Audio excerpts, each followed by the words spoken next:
आप नीचे क्या करने आई थी? जब आपसे कहा है कि इसी कमरे में रहना है आपने, तो आपको समझ नहीं आती क्या? मैं सिर्फ किचन की तरफ गई थी। तुआ के लिए खाने के लिए कुछ बनाना था। आपको जिस काम के लिए रखा है वही करें। किचन संभालना आपकी जिम्मेदारी नहीं है। लेकिन दुआ को संभालना तो मेरी जिम्मेदारी है ना। और मैंने दुआ से वादा लिया था कि वो खाने में जिद नहीं करेगी। तो इसके लिए कुछ खाने में ऐसा होना चाहिए जो ये खुशी से खा सके।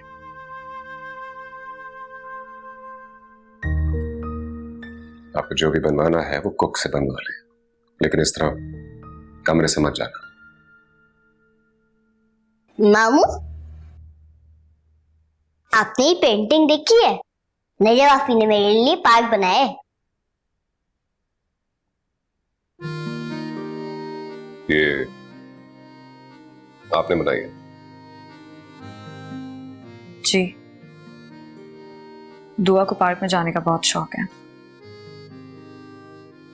तो जो शौक वैसे पूरा नहीं हो सकता, मैंने सोचा इसे पूरा कर दूं।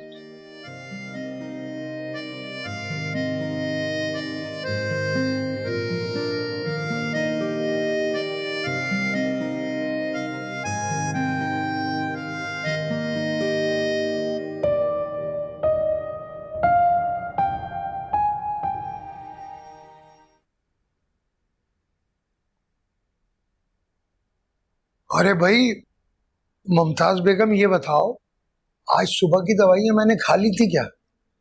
हाँ खाई थी। एक तो तुम भूल जाते हो। शुक्र है। आई, आई, आई। पलट कर नहीं देखा तुम्हारी भांजी ने तुम्हें। एक तुम हो कि उसकी मोहब्बत में दीवाने हुए चले जा रहे हो। अरे भाई, नौकरी कर रही है वो, फारिग थोड़ी बैठी है, मसरूफ होगी वहां। ऐसी भी कोई मसरूफियत नहीं होती। सिर्फ दुआ को संभालती है, पूरा घर नहीं चलाती वो। चलो फोन करके पूछ लेता हूँ। वैसे भी ये भी पूछना है ना कि नई जगह उसका दिल भी लगा कि नहीं। खबरदार, जो खुद को मस्जिद गिराया तो कोई जरूरत नहीं है फोन करने की। बात करनी होगी तो वो खुद करेगी, कोई जरूरत नहीं तुम्हें। अच्छा मेरी बात सुनो, मैं फोन कर लेता हूँ। वैसे भी आजकल तो फोन मुफ्त है। अच्छा, सिर्फ हमारे यहाँ नहीं, जहां पर वो रहती है उधर भी फोन मुफ्त के ही होते हैं। असल बात तो यह है कि मफाद परस्त निकली। अपना काम हुआ तो पलटकर पूछना गवारा तक नहीं किया उसने। तुम्हारा भी अजीब ही हिसाब है। बस जो सोच लिया ना वो पत्थर की लकीर है। ना मुझे ये बताओ, जो मैं कह रही हूँ गलत है क्या?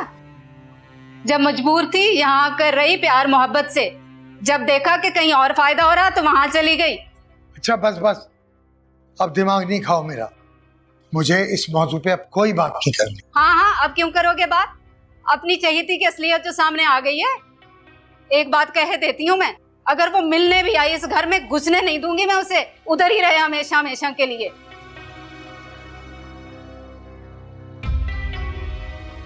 बड़ा भांजी का हमदर्द।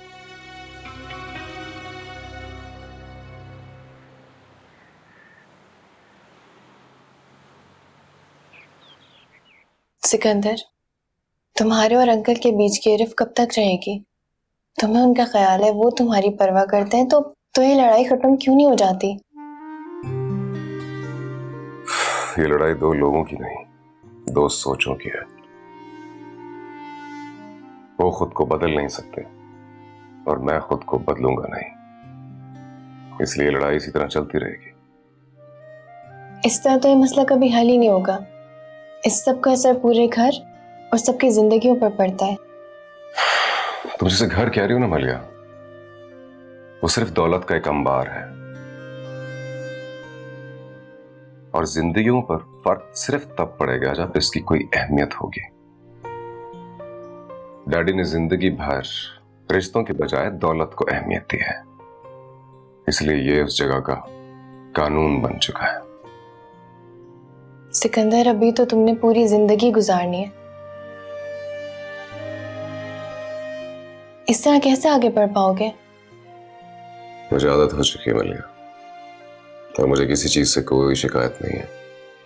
और अगर किसी चीज से शिकायत होती भी है तो उसे मैं खुद ही बदल देता हूं। तुम्हें पूरे घर को बदलना होगा। अंकल को, इस माहौल को, तभी तुम वो कर सकोगे दुआ के लिए जो तुम चाहते हो। कर छोड़ो, अब इन चीजों को सोचना फजूल है। शाम को दुआ की अपॉइंटमेंट है, तुम आ जाना प्लीज। जी, मैं वहां आ जाऊंगी। अंकल से भी मुलाकात हो जाएगी। शायद मैं उन्हें कुछ समझा सकूं, या फिर उनकी कोई बात तुम्हें समझाने के लिए मिल जाए। मेरे ख्याल से इससे ज्यादा कोई बेफायदा काम और नहीं हो सकता। खैर, आ जाना। तो ठीक है, लेकिन बेटा बात हुई, खत्म हो गई, अब उसके बारे में सोचना बेकार है। उसके इनकार से हमारा रिश्ता तो उससे खत्म नहीं हो गया ना। हाँ, रिश्ता खत्म नहीं हुआ, लेकिन ये बात जरूर सामने आ गई कि उसके दिल में हमारा क्या मुकाम है। ये गलत है। तुम्हें लगता है कि अगर उसके इनकार ने तुम्हें कमतर जाना है तो ये गलत है। क्या तुम ये चाहते थे कि वो रिश्ते और एहसानों के बोझ तले दबकर तुम्हारी बात मान लेती? अगर तुम ये चाहते थे तो उसका इनकार बिल्कुल वजह है। मैं कुछ नहीं चाहता था अब्बा, ना मेरी बात वो समझी और ना ही आप। मुझे और इस बारे में कोई बात ही नहीं करनी। देखो बेटा, इतना जज्बाती होने की जरूरत नहीं है। ठंडे दिमाग से सोचो, वो तुम्हें हक बजाने में नजर आएगी। खैर, मैं इस पुरानी बहस में नहीं पड़ना चाहता। मेरे हिसाब से तो वो बात अब खत्म हो चुकी है। उसके इनकार के बावजूद मैं सिर्फ इतना कहूंगा तुमसे कि जो खूनी रिश्ते होते हैं ना, ये छोटी छोटी बातों से खत्म नहीं होते, और वो तुम्हारी फुप्पी की बेटी है। दुआ, मैंने आपसे कहा है ना, ये हमारे साथ नहीं जा सकती। डॉक्टर ने मना किया है। मैं आप ही के बगैर नहीं जाऊंगी। आप ही वहां पे होंगी तो मुझे डर नहीं लगेगा। दुआ पहले भी तो जाती रही हैं, अब क्यों डर लगेगा? और मैं हूं ना आपके साथ। आप ही भी हमारे साथ चलेंगी। दुआ, जिद मत करो। आप रहने दीजिए, मैं समझा देती हूँ। दुआ, मेरी जान, आपने तो मुझे कहा था ना कि आप किसी भी बात पर जिद नहीं करोगी। अब तो आप क्यों जिद कर रही हो? आप ही, मुझे वहां पे आने से बहुत डर लगता है। आपको पता नहीं है डॉक्टर। समझाओ उसे। मैं क्यों नहीं जा सकती वहां? आखिर पूरा दिन तो मैं दुआ के साथ ही रहती हूँ ना, तो वहां क्यों नहीं जा सकती?